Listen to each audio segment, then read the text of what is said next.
Dňa 27. januára 1945 Červená armáda oslobodila nacistický koncentračný tábor Auschwitz na území okupovaného Poľska. Od roku 2005 je tento deň celosvetovo uznávaný ako Medzinárodný deň pamiatky obetí holokaustu. Túto významnú udalosť si každoročne pripomínajú aj študenti a pedagógovia zo Spojenej školy v Sečovciach.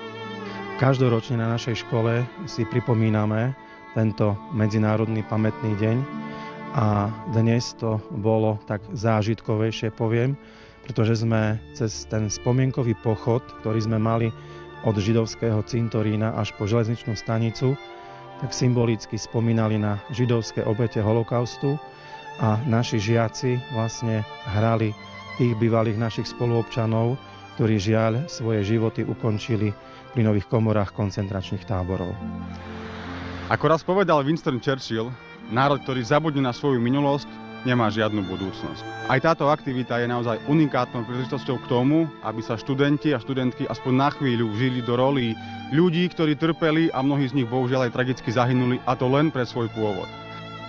Symbolický pochod študentov začal na židovskom cintoríne.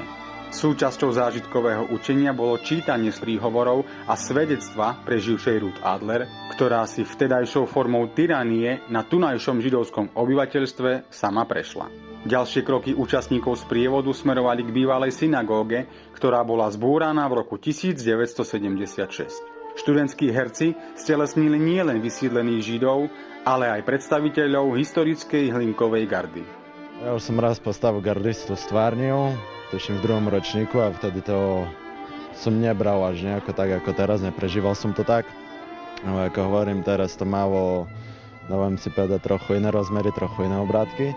Cítila som takú zodpovednosť, pretože to bola minulosť skutočná aj skutočných ľudí a nebolo to len také hranie, bola to vlastne snaha pochopiť, čo si tí ľudia reálne prežili.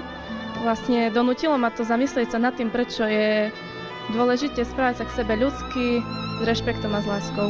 Zabudnúť znamená nechať ich znovu zomrieť.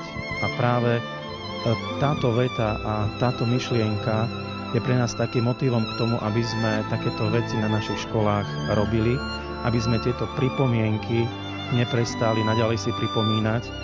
Spomienková púť bola napokon ukončená na vlakovej stanici, z ktorej boli sečovskí Židia pred desiatkami rokov transportovaní do Trebišova a následne do Poľska.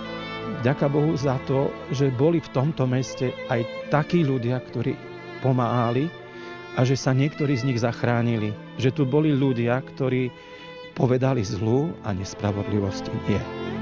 Mnohí zo zosnulých zanechali v meste Sečovce nezanedbateľnú hospodársku, sociálnu, ale i kultúrnu stopu.